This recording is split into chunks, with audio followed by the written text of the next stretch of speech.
नमस्कार, मैं डॉक्टर सीमा शर्मा ऐसे संस्कृत क्लासेस में आपका स्वागत करती हूँ।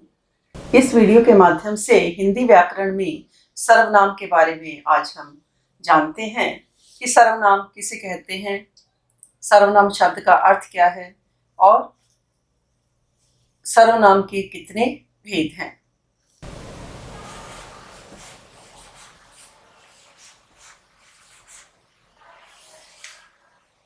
सर्वनाम यानी सर्व शब्द का अर्थ यहाँ पर क्या है? सब।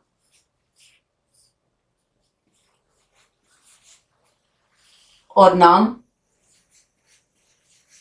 यानी नाम।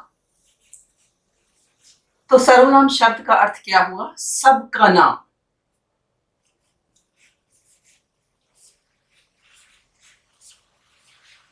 सबका नाम।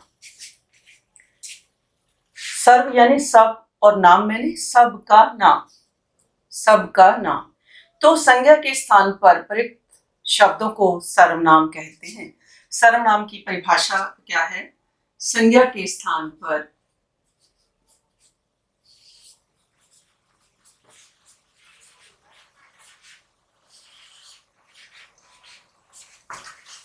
प्रयुक्त होने वाले शब्दों को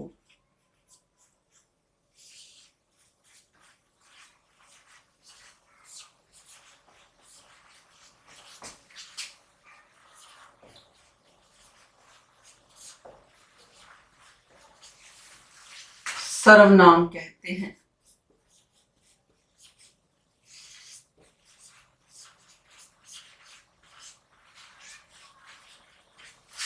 तो जैसे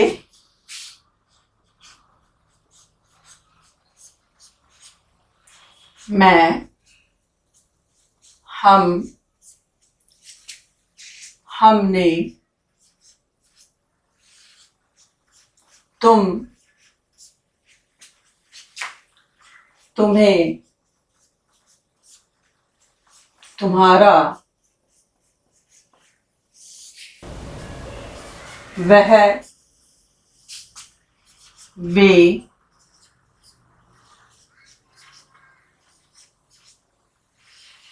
उन्होंने, क्या, कहाँ,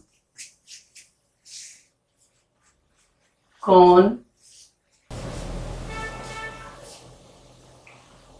यह, कुछ,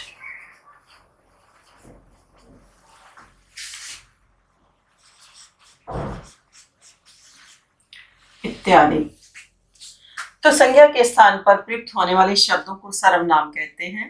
मैं, हम, हमने, तुम, तुम्हें, तुम्हारा, वह, वे, उन्होंने, क्या, कहा, कौन, यह, कुछ इत्यादि।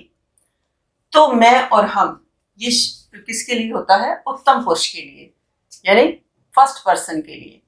और तुम, तुम्हें और तुम्हारा सेकंड पर्सन के लिए। वह और वे थर्ड पर्सन के लिए। और क्या, कहाँ, कौन ये किसके लिए होते हैं? क्वेश्चन के लिए, प्रश्नवाचक के लिए। ये हमारे किसके लिए आ जाता है? यह शब्द जो है संबंध बताने के लिए कि जैसी करनी वैसी भरनी। कुछ अनिश्चय के लिए, अनिश्चयवाचक सर्वनाम में कुछ शब्द का प्रयोग हो जाता है। तो संज्ञा के स्थान पर प्रयुक्त होने वाले शब्दों को सर्वनाम कहते हैं। तो सर्वनाम के भी 6 भेद हैं।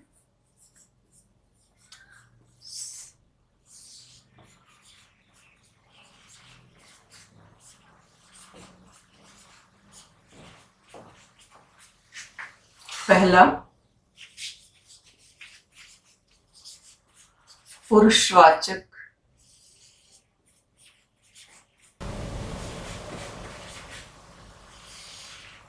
दूसरा निश्चयवाचक सर्वनाम, तीसरा अनिश्चय वाचक सर्वनाम,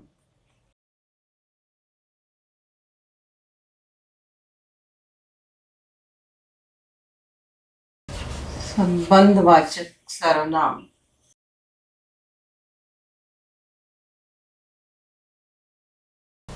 प्रश्नवाचक सर्वनाम।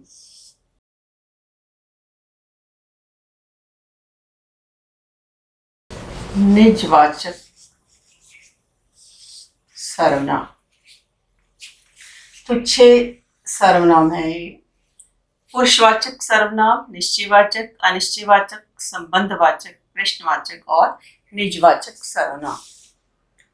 तो पुरुषवाचक सर्वनाम यानी पर्सनल प्रोनाउन, तो जिस सर्वनाम में कहने या बोलने वाले का या जिससे बातचीत की जाए उसका और जिसके विषय में बात की जाए उसका बोध होता है।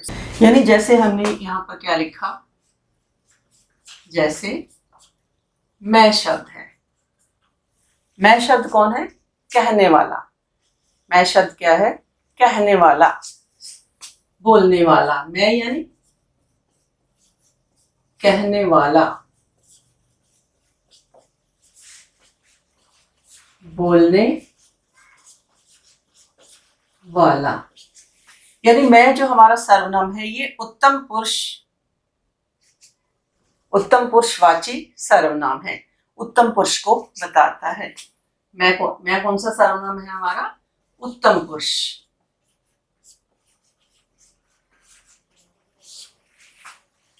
और तुम यानी सुनने वाला। तुम कौन होता है? मध्यम पुरुष, सुनने वाला।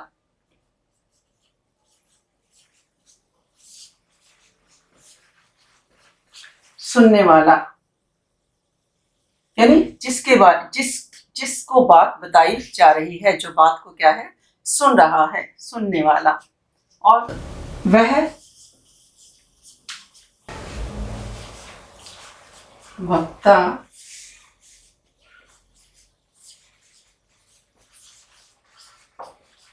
जिसके विषय में बात कहता है वो क्या होता है? अन्य पुरुष।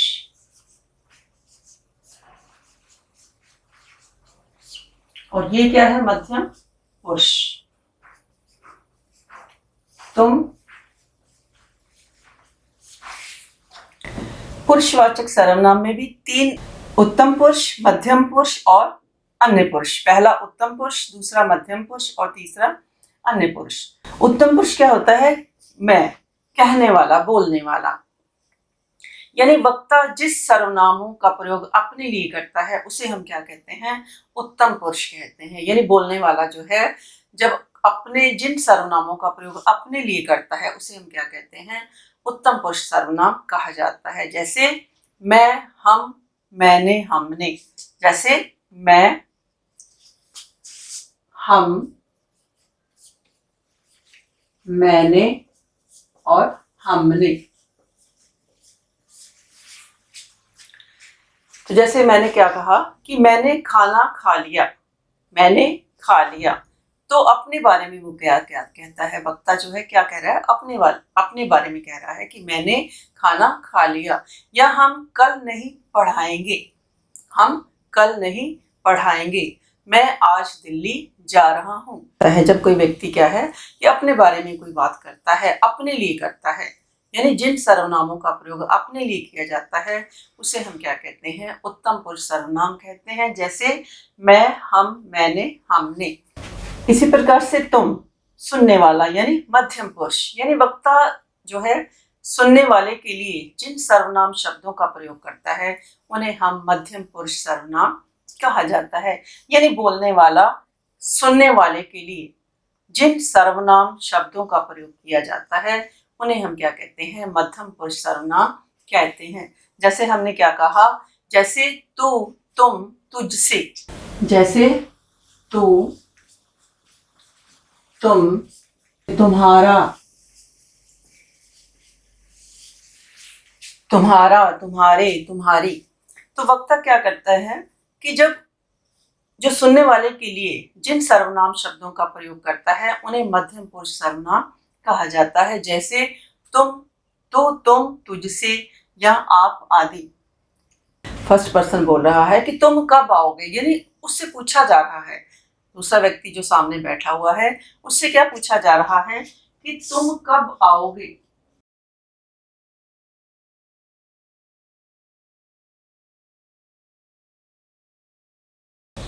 तुम कब आओगे। तो सुनने वाले से क्या है, पूछा जा रहा है कि तुम कब आओगे, या आप लोग कहाँ रहते हो। आप लोग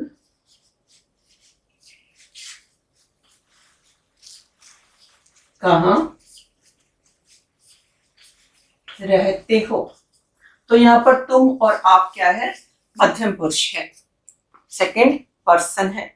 इसी प्रकार अन्य पुरुष यानी वक्ता जिसके विषय में बात करता है, यानी जो कहने वाला है या बोलने वाला है, जिसके विषय में बात करता है, उसे हम क्या कहते हैं, अन्य पुरुष सर्वनाम कहा जाता है। जैसे वे, वह, उन्होंने, उन्होंने। जैसे देव ने कृष्ण से कहा कि वह परसों आएगा। तो यहाँ पर वह क्या है, अन्य पुरुष है। देव ने कृष्ण से कहा कि वह परसों आएगा। तो यहाँ पर क्या है कि जो वह शब्द है वो क्या है, अन्य पुरुष है। देव ने कृष्ण से कहा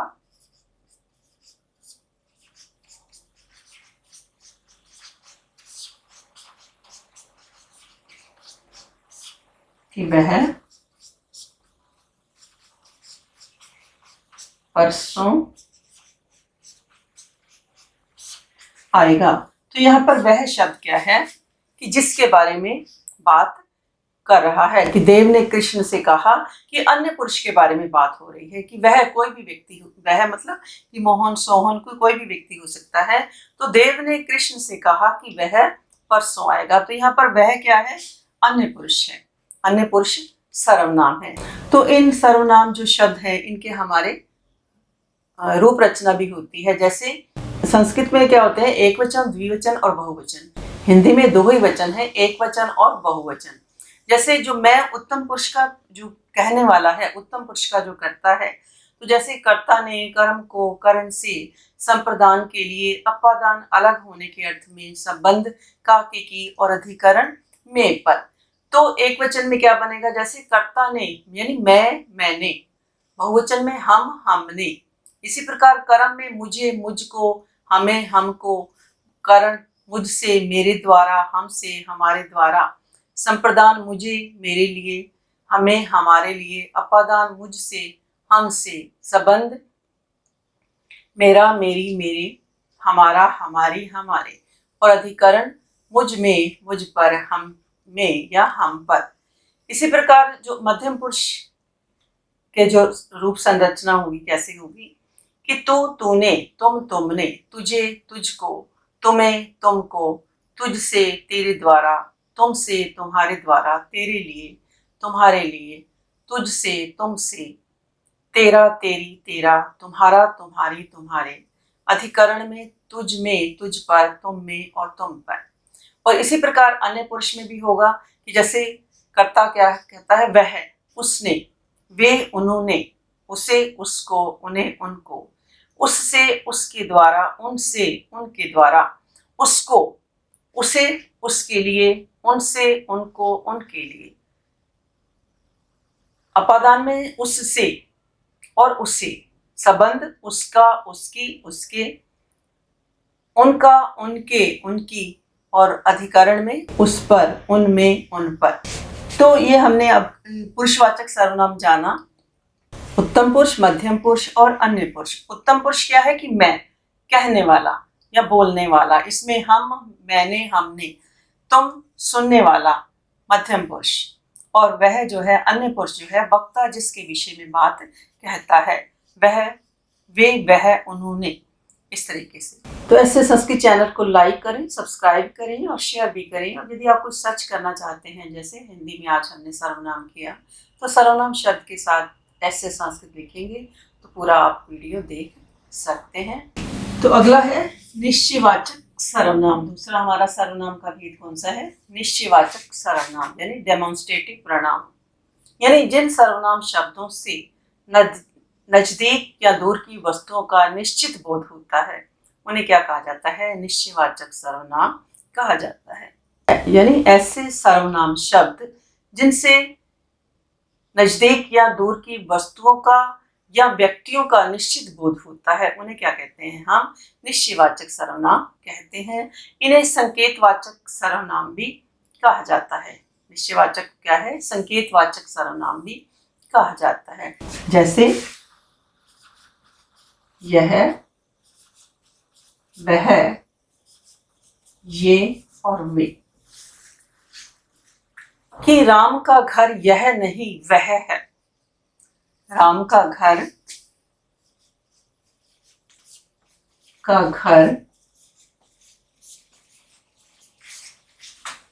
यह नहीं वह है। तो निश्चयवाचक कि राम का घर यह नहीं वह है, तो यहाँ पर वह किसको बता रहा है? निश्चय को बता रहा है कि राम का घर यह नहीं वह है। तो जहां निश्चय की प्रतीति हो, निश्चय का बोध हो, वो क्या होता है? निश्चयवाचक सर्वनाम होता है। जैसे इसको मैंने क्या बताया कि इस निश्चयवाचक को क्या कहते हैं? संकेतवाचक भी कहते हैं। यानी आप इशारा, दो मित्र जैसे जा रहे हैं तो वो क्या कहते हैं कि राम का घर यह नहीं वह है, तो संकेत से वो उसको समझाया जा रहा है दूसरे व्यक्ति को कि राम का घर यह नहीं वह है। तो वह से हमें क्या पता चल रहा है? एक निश्चय की प्रतीति हो रही है। निश्चय यानी कि घर की प्रतीति हो रही है कि राम का घर निश्चित रूप से वही है। तो जैसे यह मेरी पुस्तक है, यह मेरी पुस्तक है। तो यहाँ पर जो यह शब्द है किसको बता रहा है? निश्चितता को, कि निश्चित रूप से यह मेरी पुस्तक है। तो यह शब्द से हमें किसकी प्रतीति हो रही है? निश्चयवाचक सर्वनाम की प्रतीति हो रही है। अगर बहुत सारी पुस्तकें हों तो ये मेरी पुस्तकें हैं, ये मेरी पुस्तकें हैं। तो ये शब्द किसको बता रहा है? निश्चय को, कि किसी विद्यार्थी के पास अपनी पुस्तकें हैं। जब एक पुस्तक है तो वो क्या कह रहा है कि यह मेरी पुस्तक है। तो यह निश्चय का बोध हो रहा है और संकेत का भी, कि वो किताब जैसे हाथ में है तो वो क्या कहता है कि संकेत भी है कि यह मेरी पुस्तक है। अगर उसके हाथ में बहुत सारी किताबें हैं तो तब वो क्या कहता है कि यह मेरी पुस्तकें हैं। तो ये शब्द हमारा क्या है? निश्चय को यहाँ पर बता रहा है। इसी प्रकार अगला हम करते हैं अनिश्चयवाचक सर्वनाम। यानी अनिश्चयवाचक सर्वनाम यानी जिन सर्वनाम से किसी निश्चित व्यक्ति या वस्तु आदि का बोध ना हो, यानी कोई एक निश्चित प्रमाण का किसी व्यक्ति का या वस्तु का बोध ना हो, उसे हम क्या कहेंगे? अनिश्चयवाचक सर्वनाम कहेंगे। यानी जिसमें कोई निश्चितता ना हो, यानी जिन सर्वनामों से किसी निश्चित व्यक्ति या वस्तु आदि का बोध ना हो, हमें पता ना चले। जैसे कोई या कुछ, जैसे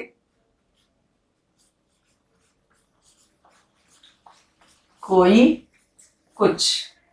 तो कोई किसके लिए आएगा? व्यक्ति के लिए, और कुछ वस्तु के लिए। कोई किसके लिए आएगा? व्यक्ति के लिए, और कुछ किसके लिए आएगा? वस्तु के लिए। जैसे घर से बाहर घंटी बजी, तो कोई आया है, हम क्या कहते हैं? कोई आया है। घंटी बजी है, कोई आया है। तो यहाँ पर जब घंटी बजी है, बेल बजी है, तो कोई आया है, यानी किसी व्यक्ति का हमें निश्चित नहीं पता चल रहा कि कौन आया है, कि कोई हमारा मित्र आया है या कोई हमारा रिश्तेदार आया है या कोई और व्यक्ति आया है।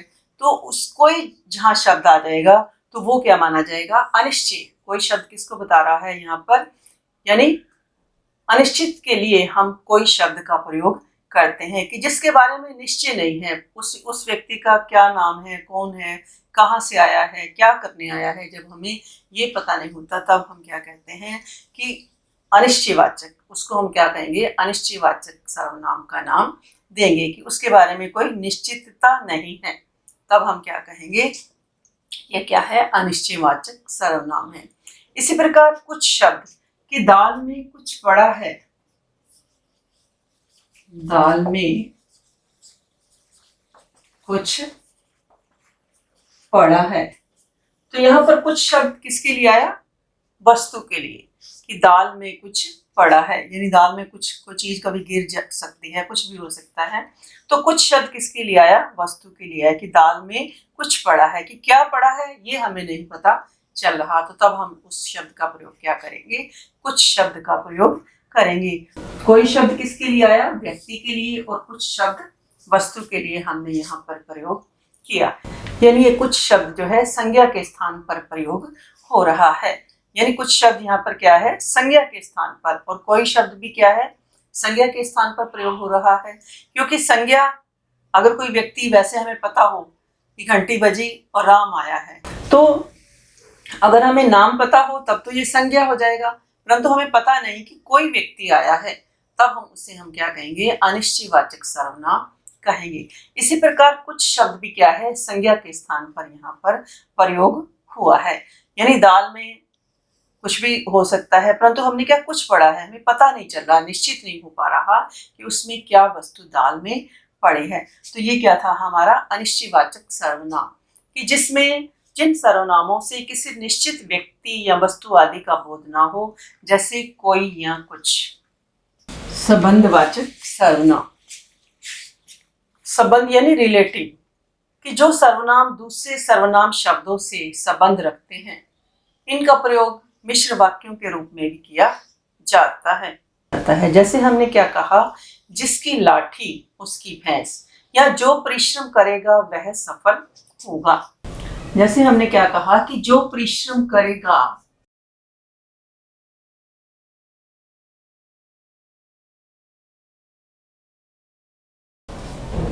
जो परिश्रम करेगा वह सफल होगा। तो जो परिश्रम करेगा वह सफल होगा, तो यहाँ पर संबंध है जो के साथ, कि जो मेहनत करेगा वही व्यक्ति सफल होगा। जो सर्वनाम दूसरे सर्वनाम शब्दों से संबंध बताते हैं, तो ये क्या है कि जो परिश्रम, ये जो सर्वनाम है, इससे क्या है? इसका संबंध है कि जो व्यक्ति परिश्रम करेगा वही व्यक्ति सफलता को प्राप्त करेगा। या जैसा जैसा कहोगे वैसा वैसा करूंगा, जैसा जैसा जैसा कहोगे वैसा करूंगा, जैसा कहोगे वैसा करूंगा। तो यहाँ पर क्या है कि जैसा, कि जैसा आप कहेंगे वैसा ही मैं करूंगा। तो यहाँ पर जैसा और वैसा, इन दोनों का क्या है? आपस में संबंध है, कि जो सर्वनाम दूसरे सर्वनाम शब्दों से संबंध रखते हैं उन्हें क्या कहते हैं? हम संबंधवाचक सर्वनाम कहते हैं। जैसे जिसकी लाठी उसकी भैंस, जिसकी लाठी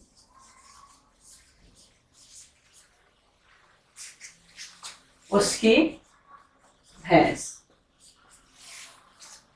तो जिसकी लाठी उसकी भैंस, जिसके पास जो ताकत है वही व्यक्ति क्या है? आगे आ सकता है। जिसकी लाठी उसकी भैंस का ये मुहावरा भी है, जिसके पास जितनी ताकत है वो उतना ही आगे बढ़ सकता है।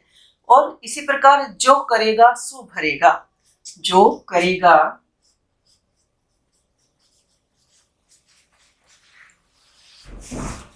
सो भरेगा। तो यहाँ पर जो और सो, कि जो व्यक्ति जो कुछ भी करेगा वही क्या है? उसके परिणाम को भुगतने वाला होगा। कि जो परिश्रम करेगा वह सफल होगा, जैसा कहोगे वैसा वैसा करूंगा, जिसकी लाठी उसकी भैंस, जो करेगा सो भरेगा। तो अगला है हमारा प्रश्नवाचक सर्वनाम।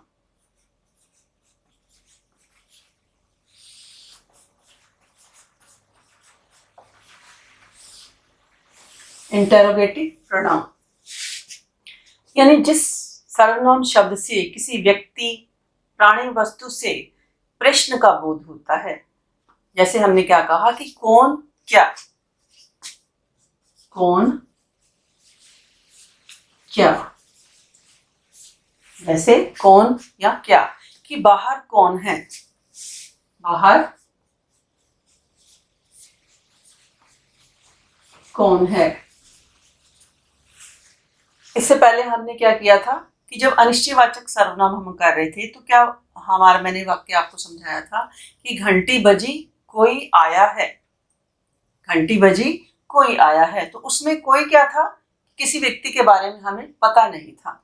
तो यहाँ पर हम अब घंटी बजी या ना बजी, परंतु हमने क्या देखा कि बाहर कौन है, कि बाहर कौन है, तो प्रश्न है, प्रश्नवाचक हो गया, ये प्रश्नवाचक सर्वनाम हो गया कि बाहर कोई तो व्यक्ति है, परंतु वो कौन है उसके बारे में हमें नहीं पता है। तो उसके लिए हमें क्या शब्द आ जाएगा, कौन शब्द का हम प्रयोग करेंगे। इसी प्रकार तुम क्या कर रहे हो, तुम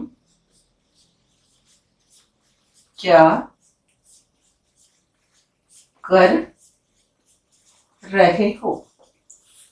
तो यहाँ पर क्या शब्द, क्वेश्चन है कि तुम क्या कर रहे हो, हम दूसरे से क्या पूछ रहे हैं, दूसरे व्यक्ति से था जो हमारे सामने बैठा हुआ है कि तुम क्या कर रहे हो, बताओ कि तुम क्या कर रहे हो। तो यहाँ पर क्या है, प्रश्न है, क्या क्या है हमारा, प्रश्नवाचक सर्वनाम है। तो चोरी किसने की, चोरी किसने की, चोरी किसने की है या चोरी किसने की। तो किसने, प्रश्न है यहाँ पर कि कहीं पर चोरी हो गई, तो वो चोरी किसके द्वारा की गई, चोरी किसने की। तो यहाँ पर किसने शब्द हमारा क्या है, प्रश्नवाचक सर्वनाम है। किसने शब्द हमारा यहाँ पर क्या है, प्रश्नवाचक सर्वनाम है। तो प्रश्नवाचक सर्वनाम यानी जिस सर्वनाम शब्द से किसी व्यक्ति, प्राणी, वस्तु से प्रश्न का बोध होता है, तब हम क्या कहते हैं, उसे हम प्रश्नवाचक सर्वनाम कहते हैं। जैसे बाहर कौन है, तुम क्या कर रहे हो, और चोरी किसने की। तो अगला है हमारा निजवाचक सर्वनाम यानी रिफ्लेक्सिव प्रोनाउन, यानी जिस सर्वनाम का प्रयोग स्वयं अपने लिए किया जाता है, जो अपनेपन का बोध कराता है, उसे हम क्या कहते हैं, निजवाचक सर्वनाम कहते हैं। जैसे आप स्वयं, खुद, जैसे स्वयं, खुद, आप या अपने आप,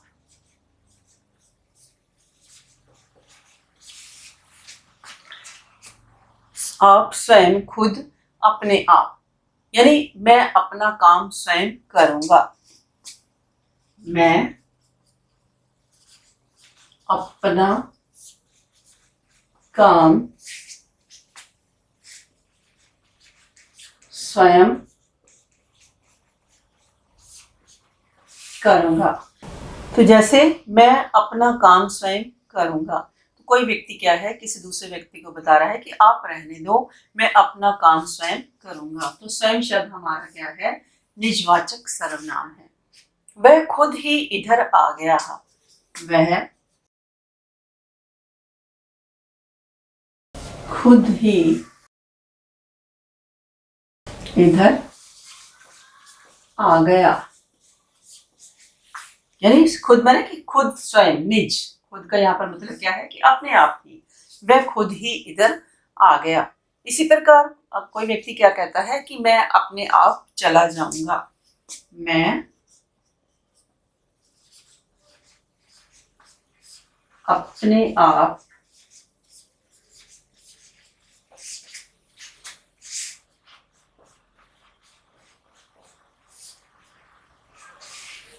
मैं अपने आप चला जाऊंगा। तो कोई व्यक्ति क्या कह रहा है कि मुझे छोड़ने की कहीं जरूरत नहीं है, मैं जहां भी जाऊंगा स्वयं ही चला जाऊंगा, अपने आप ही चला जाऊंगा। तो अपने आप, ये हमारा क्या है, निजवाचक सर्वनाम है। सर्वनाम के हमने 6 भेद किए, कौन कौन से, पहला पुरुषवाचक सर्वनाम, निश्चयवाचक, अनिश्चयवाचक, संबंधवाचक, प्रश्नवाचक और निजवाचक सर्वनाम। तो सर्वनाम शब्द के लिए कुछ बातें ध्यान देने योग्य हैं कि जैसे वह और वे, ये दोनों शब्द जो हैं हमारे पुरुषवाचक और निश्चयवाचक दोनों प्रकार के सर्वनाम के लिए प्रयोग किए जाते हैं। जैसे पुरुषवाचक हमने यहाँ पे क्या लिखा, पुरुषवाचक, और यहाँ निश्चयवाचक। तो पुरुषवाचक शब्द में हमने क्या कहा, पुरुषवाचक सर्वनाम में, कि वे पढ़ रहे हैं, वे पढ़ रहे हैं, या वह बुद्धिमान है।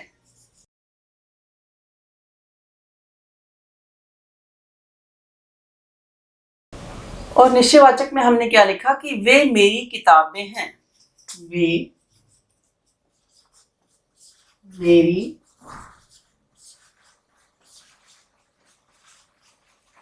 किताबें हैं, और मेरी किताब वह है, मेरी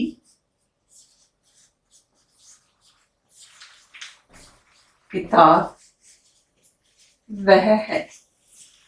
तो यहाँ पर हम क्या देख रहे हैं कि वे पढ़ रहे हैं, वह बुद्धिमान है। यहाँ पर वे और वह, ये जो सर्वनाम है का प्रयोग बोलने वाला जो व्यक्ति है अन्य पुरुष के लिए करता है, कि जो पुरुषवाचक जो हमारा सर्वनाम है, ये वे पढ़ रहे हैं और वह बुद्धिमान है। तो यहाँ पर वे और वह का प्रयोग बोलने वाला व्यक्ति अन्य पुरुष के लिए करता है, जबकि निश्चयवाचक में वे और वह सर्वनाम शब्द का प्रयोग किसी वस्तु या प्राणी की ओर संकेत करने के लिए किया गया है। तो यहाँ पर क्या है कि वे और वह, यहाँ पर क्या है कि जो संकेत है, जबकि निश्चयवाचक सर्वनाम में वे और वह जो सर्वनाम शब्द है, वे और वह जो सर्वनाम शब्द है, इसका प्रयोग किसी वस्तु या प्राणी की ओर संकेत करने के लिए किया गया है। इसी प्रकार क्या है कि अनिश्चयवाचक सर्वनाम में, अनिश्चयवाचक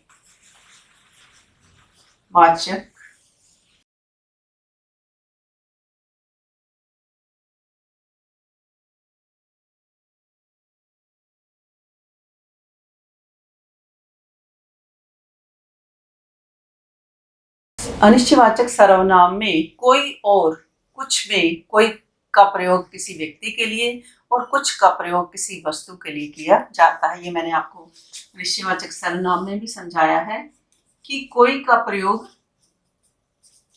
व्यक्ति के लिए और कुछ का प्रयोग वस्तु के लिए किया जाता है। इसी प्रकार दूर की वस्तु की ओर संकेत करने के लिए वह और नजदीक की वस्तु का संकेत करने के लिए यह का प्रयोग किया जाता है। यानी दूर की जब वस्तु के बारे में हम बताएंगे, तो दूर की वस्तु की ओर संकेत करने के लिए वह सर्वनाम का प्रयोग होता है, और नजदीक की वस्तु की ओर संकेत करने के लिए यह का प्रयोग किया जाता है। तो आज के लिए इतना ही। धन्यवाद। जय हिंद, जय भारत।